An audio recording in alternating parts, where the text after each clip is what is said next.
but I'm using. Well, okay, we'll put that on the table, and I thank you both for that, and there may be more yet, because I'd really like all you see this championed, but we'll come back, I'm going to come back to that, so I've banked it. Councillor Cook?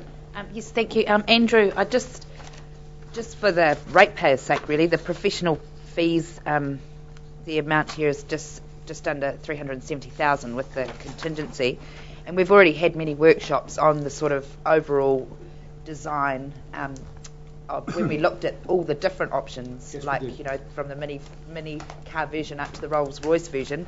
And I just so the professional fee amount here for additional design work on the designs that we've already seen, you think is totally justifiable, and I believe that amount of money? Yeah, it's not dissimilar to the amount that was approved for the indoor 25-metre pool. I understand that the scope of work and the cost of the refurbishment is very similar. So taking it all as a percentage, and that amount is for the architect, the quantity surveyor, the building services engineer, a small amount for an acoustic engineer, and the structural engineer as well. So it's just more than the architect.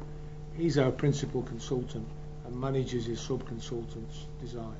So it's not just for the architect, it's for the whole band of consultants. And it's approximately, in percentage, it's approximately about 50% for design and 50% for observation on site.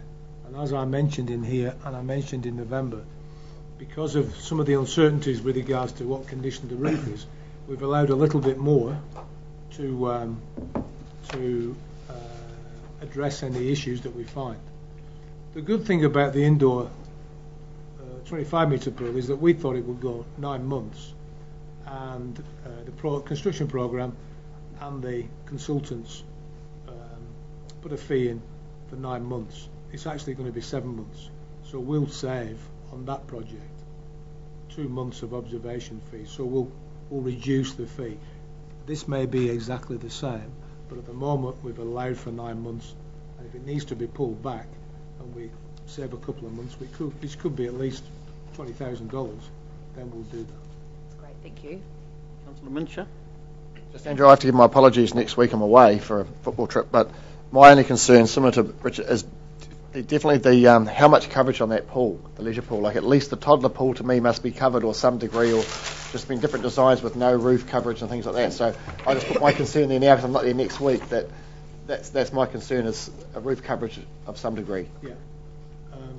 Just to make it totally transparent, the learn to swim pool remains covered itself.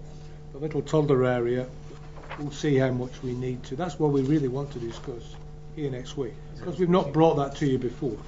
That's the purpose of the workshop, to walk through why we want to set the roof up. And a lot of it, Councillor, is associated with the HVAC, the ventilation, which is pretty poor at the moment, and the fact that we've got 36 degrees of water temperature, whereas in the indoor 25 it's about 28, something like that. A lot more condensation. And we have been to other areas in New Zealand where, like Hammer Springs, where all the pools are open, and the weather, the temperatures, or the climate is significantly more extreme than it is here. So we can talk through that. So the purpose of next week is to share that with everyone here and gain your consensus, thoughts, opinions on that. Thank you. And we've not done that up to now. Oh, that's why I'm not here next week, so. Councillor Craig? Should this not be a site visit then, and not do it in here? We're looking at how much coverage that we need for the toilets. We could do. It's very difficult to. It's like herding sheep on a site visit. We'll just leave it here and do a site visit if we need to. That's if we don't go to this other one we're going to propose in a minute. So, Glenn Brebner, who you met before, he'll do the same as he did last time. We'll put it on the overhead screen and go through all the drawings, so you've got an idea of quantum of what we're proposing. It's not fixed in stone. Okay, it can change. And out of that workshop, I would expect to get some consensus, clear direction from Council on where we should be going. It's only an idea at the moment, and it can change. Councillor Johnson?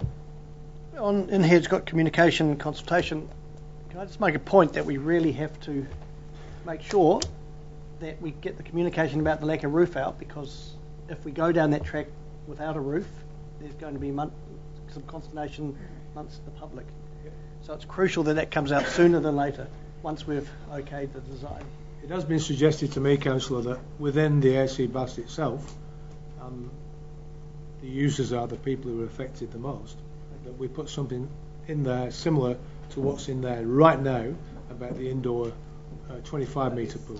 So that can be minuted as a given that's going to happen. Councillor Henderson? I'll just raise the point of communication as well, because this will be the third time I've made this point. Because we have a website, council website, which currently, the last time I looked, which is about a week ago, has 2 documents on it relating to this pool.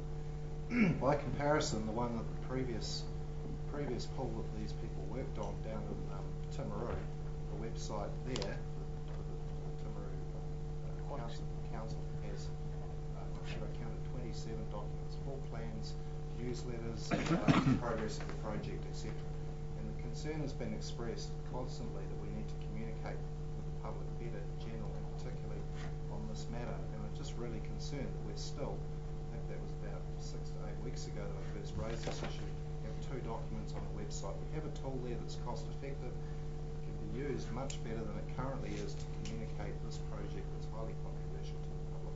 I request once again that we done. Councillor Barnard? Sorry, Andrew, is there already something down there, the refurbishment of the indoor training pool?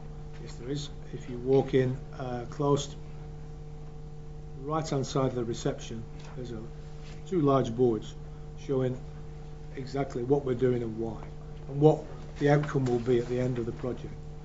Virginia Monroe put all that together, and it's there now. It's very hard to miss. Very hard to miss. I've missed it. Okay. Anything? Councillor Henderson? Sorry, I was looking, yeah, because taking It is there. Councillor Henderson? I've just been made aware my mic wasn't on before, so for those who are on webcam, I want them to hear this. But basically, the point I was making in summation is that can we please use the website to communicate this project much better than we have to this point, and that goes for all council communications. Fine. Okay, if there's nothing further, I've got a couple. I'd actually like to ask, I think it's the lovely lady from Taupo Times, Iris, is it? Firstly, before I come back to you, we're going to have an open workshop next week? Yes. Would you be so kind as to attend that workshop so we could have some reporting on what we're doing with our AC bars, so our stakeholders don't have to just go to their computers, they can actually go to the magnificent Taupo Times and find out? Appreciate that. So it is going to be an open workshop. So I would presume someone would pass that on to Mr. Hoadley. New Zealand law. This quote here for $399,276, is that in writing from these architects? Yes, it is. And it's been extrapolated off their quote onto here? Yes, it has. Well, I'm going to be keen to accept it because New Zealand law says unless it says plus GST, it's deemed to be inclusive of GST, so that means we're getting a 15% discount.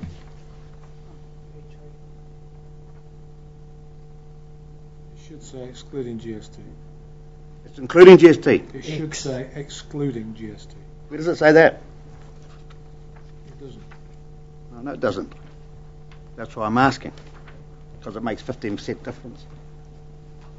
Before we go back to that, how do people feel about being champions, etc., and maybe having some sort of mini, not just an ad hoc type committee where, hey, I'll make the time if I have to, but I think that somebody should be up there every couple of days having a look and just questioning things and making sure. Councillor Henderson?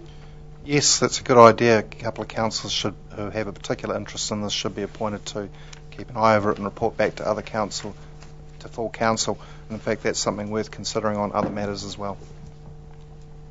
So who do you, Councillor Williams, you've had a lot of input into this?